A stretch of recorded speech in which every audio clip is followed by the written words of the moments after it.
Halo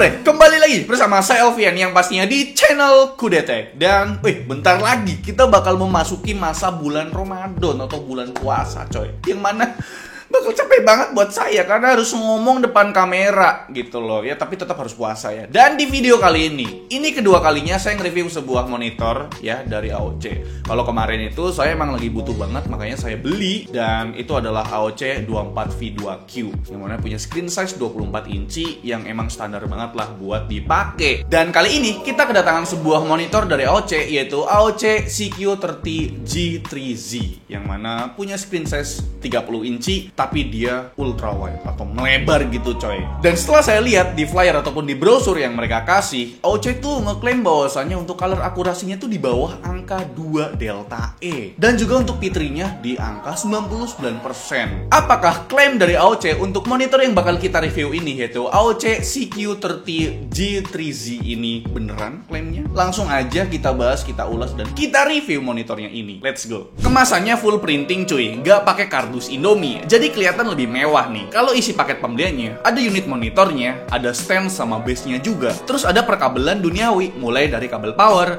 kabel display port yang udah include, dan juga kabel USB A to USB B. Sisanya ada kertas, kartu garansi, dan user manual. Lanjut kita bahas unit monitornya. Dari sisi depannya dulu bre. Tampil layaknya monitor gaming kekinian yang punya bezel tipis di kedua sisi samping dan atasnya. Di bezel bagian bawah ada logo AOC pas di tengah-tengahnya. Terus ada detail kecil berupa list merah memanjang dari kedua sisi monitor ini yang stop di pertengahan. Di bagian kanan bawah ada beberapa emboss OSD yang sayangnya masih pakai tombol klasik begini cuy, belum pakai joystick gitu. 2022 loh.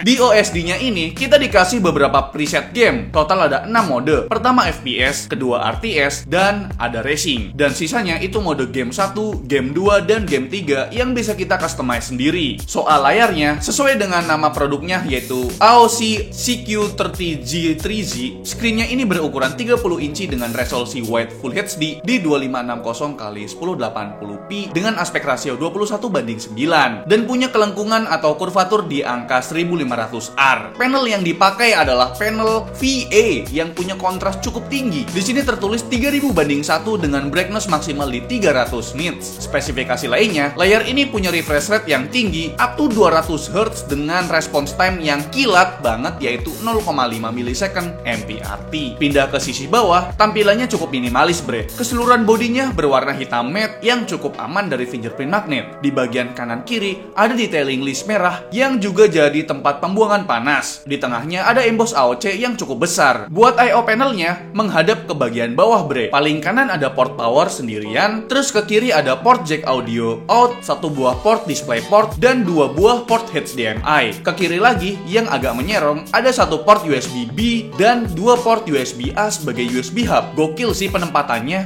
jadi lebih gampang kalau dijangkau oleh tangan kita. Soal stand dan base-nya, ini cakep banget bre. Standnya berbahan plastik yang di dalamnya ada besinya. Terus ada detail merah biar senada sama desain body monitornya ini. Ada lubang buat kabel manajemen yang pakai finishing merah juga. Buat base-nya punya desain yang cukup minimalis, walau kelihatan tipis, tapi ini full metal bre, solid parah dah. Terus di bawahnya ada 6 titik rubber fit buat ngejaga grip tentunya. Soal ergonomisnya ini cukup lengkap bre. High adjustment sampai 13 cm, swivelnya mulus banget, ke kanan 30 derajat, ke kiri juga 30 derajat. Bisa tilting juga dengan smooth, tilt up 23 derajat, tilt down-nya di 5 derajat. Cuma yang nggak bisa rotate aja bre, atau ya buat dijadiin vertical monitor itu nggak bisa. Kalau dirasa masih kurang ergonomisnya, kalian bisa pakai third party stand karena monitor ini punya VESA mount 100x100 mm. Selanjutnya kita lakukan pengetesan pakai alat Spider X Elite. Dari data color gamutnya, cakupan warna sRGB sempurna di angka 100%, tapi nggak dengan pitrinya bre. Lumayan jauh dari klaim AOC yang menyebut monitor ini punya angka pitri di angka 99%, tapi di pengetesan kita cuma dapat di angka 93% pitri. Bukan angka yang buruk tentunya. Lanjut ke brightness dan kontrasnya. Spesifikasi tertulisnya punya brightness maksimal 300 nits dengan kontras 3000:1 sesuai standar panel VA yang bagus. Dari pengetesan kita, brightness maksimal di angka 382 nits dengan kontras 2520:1. Angka yang bagus menurut saya, apalagi buat brightness-nya. Lanjut ke color akurasi, AOC ada klaim kalau monitor ini punya color akurasi di bawah 2 delta E, tapi di pengetesan kita cuma dapat di angka 2,6 delta E. Sebenarnya ini angka yang lumayan bagus, bre, mengingat standar color akurasi yang bagus adalah di bawah 3 delta E. Selanjutnya, kita kalibrasi monitor ini. Buat data color gamutnya nggak ada perubahan, bre, yang artinya udah kemampuan maksimal dari monitor ini. Lanjut ke brightness dan kontrasnya, naik 2 poin buat brightnessnya jadi 384 nits. Sedangkan kontrasnya